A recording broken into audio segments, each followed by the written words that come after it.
All right, so today we got to talk or start out by talking about the craziness coming from Patty Haydu. Now, um, Pierre Poilievre responds to a clip of her that he links to by saying, "Unbelievable, the health minister casually admits she was briefed on the dangers of the virus in December, and yet her government left the border open for months after."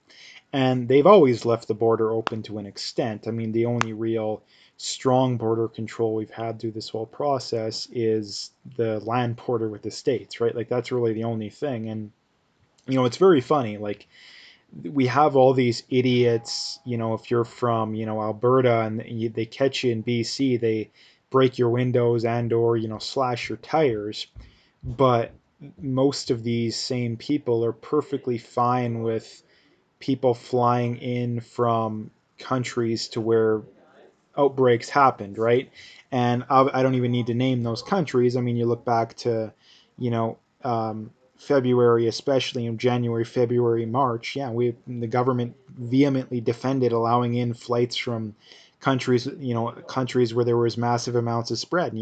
People like me said, yeah, we shouldn't be doing that. And now they're at the point to where, we got to keep the border with the states closed from now until eternity, and we need to um, keep all the borders closed, right? So again, this is just absolute insanity too, and I think that this just goes to show again that this government is either incredibly incompetent or incredibly evil. Which one it is, I think that you could make very good arguments for both. I think people like Justin Trudeau genuinely are just bad people. They're people that are genuine bad faith, I think. But again, people like Haydu, I don't know. These people may just be that ignorant. Like I do think that evil people tend to, surround themselves with these kind of people, right? Because if they surround themselves with people that genuinely are very intelligent and able to tell a lie from the truth, and actually have a spine, well, they're going to get called out on it and they're going to get exposed. So my guess is that if you look at the tippy tops, I think those people are genuinely have bad intentions. The Trudeaus of the world, the Morneaus of the world, those kind of people.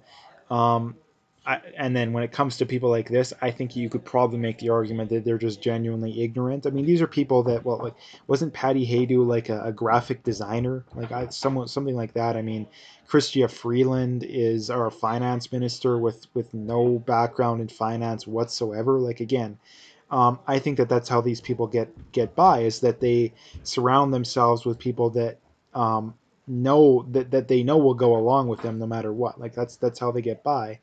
Um, and obviously they're genuinely not intelligent enough to question them.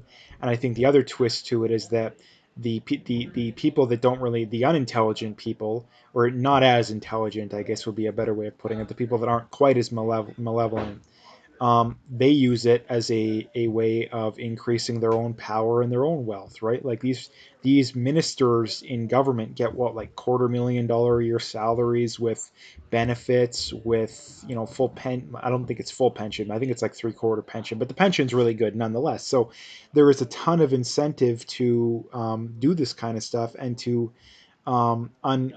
unjustly gain power, and that's what a lot of these people are doing.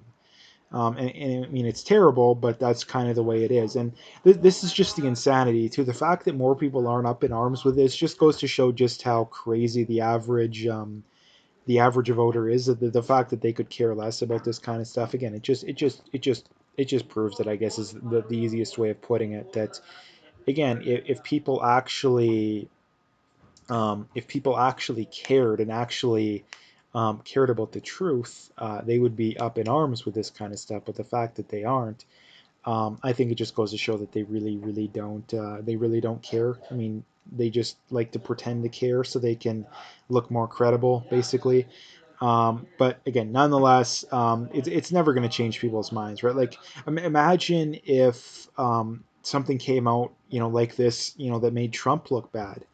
And again, people still try and make that argument, right? There's the whole, who was that guy that came out recently that said that kind of stuff. But the Trump government was more gung ho about having travel restrictions back in January and February than the Liberal government in Canada was. I mean, they called it racist to have travel restrictions. Now they want more travel restrictions than the conservatives and the Republicans do, right? So it's completely flipped on a head. And at the time to when travel restrictions looked legitimate and something that we should be doing, the liberals were against it. And when it looks like it's you don't really need it anymore, all of a sudden now they're all for it, right? So again, it doesn't make any sense.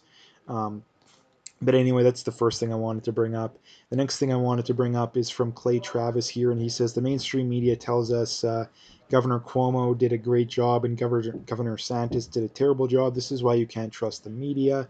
And again, like it was all over the news over the last few months. Now it's quieted down recently because the cases pretty well everywhere have gone down, but um, the whole point being is that the mainstream media was all over it, saying, "Oh, see, this is proof that reopening, you can't reopen too soon," and all this kind of stuff. And I mean, the first thing they didn't tell you is number one, Florida was open for like I think almost 2 months before they seen a clear spike. So it's very safe to say that the spike had little to nothing to do with the reopening.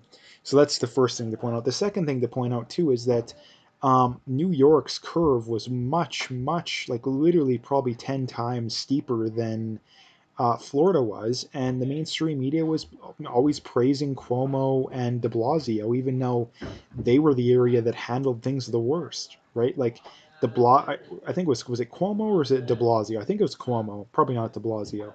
But anyway, I mean his approval rating went up. His approval rating went up, even though New York, if New York was a country, I think that they would be the hardest hit country in the world. I believe. I'm not 100% sure, but I'm pretty sure of that. I mean, they did the same thing with Sweden. I mean, Sweden was hit relatively hard off the start, but ever since then they've been great. Like the death rate in Sweden's consistently been going down. The new cases have consistently going down. Meanwhile, we're still dealing with it here. And why? Because we keep deciding to kick the can down the road rather than do what Sweden did, which is clearly the right thing, at least to some extent. We're just going to keep kicking the can down the road. The next thing I wanted to bring up here is from this guy on Twitter here. He says, from Alberta, Canada, they're brainwashing your kids. If you don't believe it, this should help. And here's someone posting, here's what they're teaching our grade 10s. I helped her with her homework last night. I read through some, and so far it's telling them that Canada is no longer has an identity. I basically told her that since kids aren't taught any relevant history or taught to have pride in what we are as Canadians by design, they will not have any reason to fight for it, which is why it's taken so easy. And again, people say, "Oh, it's just some guy on Twitter. You can't trust that." Again, we know this kind of stuff's going on. Like, of course, I mean, I've read this kind of stuff myself. We know this kind of stuff's going on too, and if these people can keep getting their way, things are only going to get worse. Like things are only going to get worse if they can keep doing this kind of stuff, and it needs to be pushed back against. So anyway, that's another thing I wanted to bring up there. And the last thing I wanted to bring up here is from Aubrey Huff, and he says Nationals GM Mike Rizzo just got ejected from the stadium because he didn't have a mask on his own private suite with nobody around. You can't make this stuff up.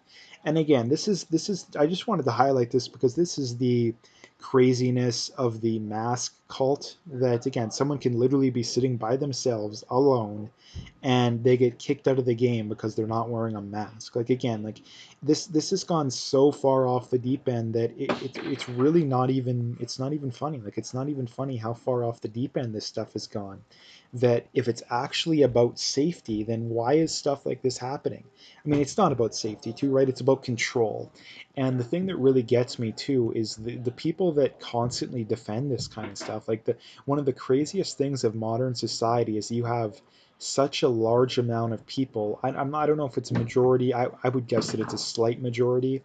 Um, but the people that view it as a badge of honor to be treated like a peasant, like it's like they defend the traditional overlords, and again they viciously attack anyone that questions the narrative. Like that's something that a really interesting psychological phenomenon going on nowadays is that you have these people that um, viciously attack you if you question the whole mask garbage. Like it's really insane too. And this is the thing too that most of these people, the people at the top that are supporting and implementing this mask stuff, they don't do it themselves. I mean, the rules are different for them, right? Like you look at all these politicians and these scientists that have been caught, breaking their own rules and all this kind of stuff. Like again, like at what point do people question this kind of stuff? I guess is the thing. Like at what point will they question it? And I don't know if it'll be ever, because the problem with people nowadays is that their political